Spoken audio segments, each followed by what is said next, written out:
Assalamualaikum warahmatullahi wabarakatuh. Sahabat yang dirahmati Allah, adakah dari kita yang tidak mengetahui bahwa suatu ketika akan datang kematian kepada kita? Dan tujuan mana yang akan kita singgahi, apakah surga atau neraka? Hanya Allah Subhanahu wa Ta'ala yang memiliki hak untuk menentukannya. Oleh sebab itu, perbanyaklah ibadah serta berkumpullah dengan orang-orang yang dapat membawa kita masuk ke dalam surga. Siapakah orang-orang tersebut? Mengapa malaikat Jibril sampai memberikan pertanyaan berulang-ulang kepada mereka? Simak video berikut hingga akhir agar mendapatkan informasi yang lengkap mengenai dakwah Islam. Namun sebelumnya, jangan lupa untuk klik tombol subscribe, like, dan lonceng notifikasi.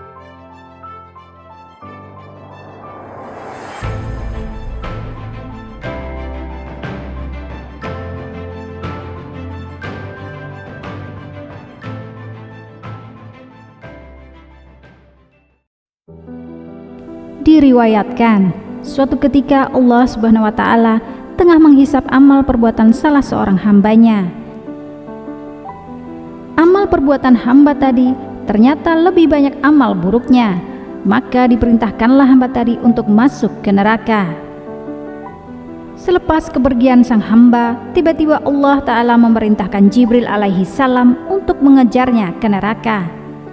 Wahai Jibril, kejar hambaku tadi. Tanyakan padanya, apakah semasa hidupnya ia pernah datang di majelis ilmu? Jika pernah, maka aku akan memaafkannya dan memberikannya syafaat. Perintah Allah kepada Jibril.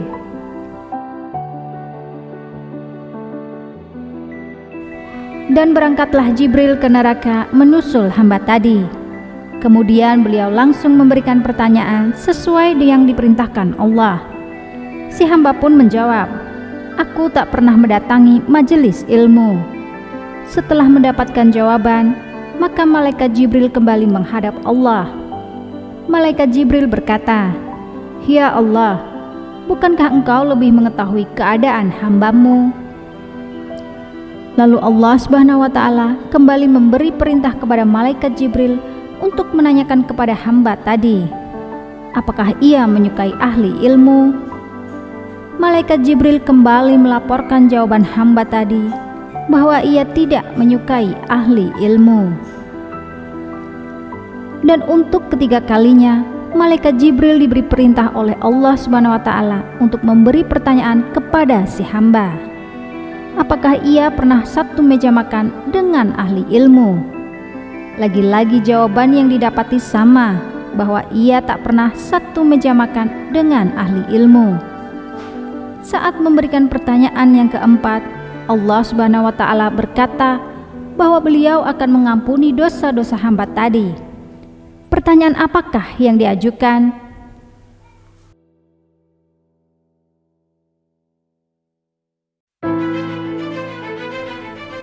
Jibril, coba kau tanya lagi tentang nama dan nasabnya. Jika nama hamba tadi sama dengan nama salah seorang ahli ilmu, maka akan kuampuni dosanya. Demikianlah Allah memberi pertanyaan. Malaikat Jibril datang dengan jawaban dari si hamba, yaitu jawaban yang sama dengan jawaban-jawaban sebelumnya. Hamba tadi menjawab bahwa ia tidak memiliki nama yang sama dengan ahli ilmu. Untuk terakhir kalinya, Jibril mendapatkan perintah untuk kembali menemui hamba tadi. Namun bukan untuk memberinya pertanyaan, melainkan untuk mempersilahkan hamba tadi masuk ke dalam surga. Hal ini tentu saja tidak dapat diterima akal manusia.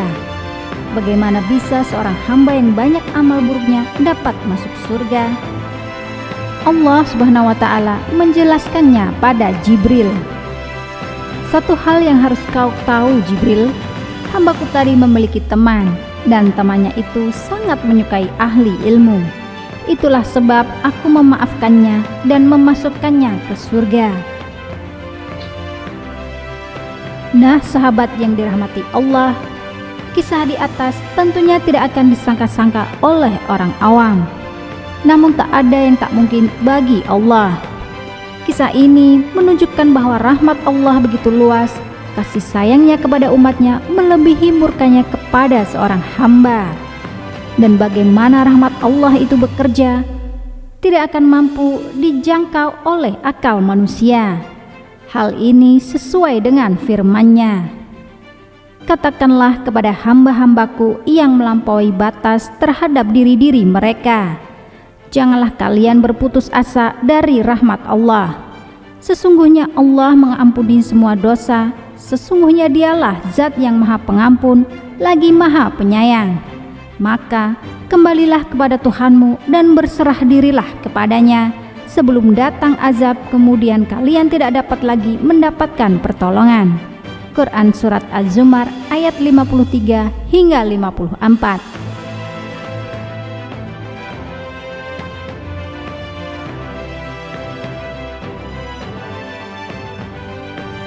Sahabat yang dirahmati Allah, mari kita selalu berbagi informasi kepada saudara-saudara di sekitar kita, seperti tuntunan Nabi Shallallahu Alaihi Wasallam. Sampaikanlah dariku walau hanya satu ayat. Hadis riwayat Bukhari. Wassalamualaikum warahmatullahi wabarakatuh.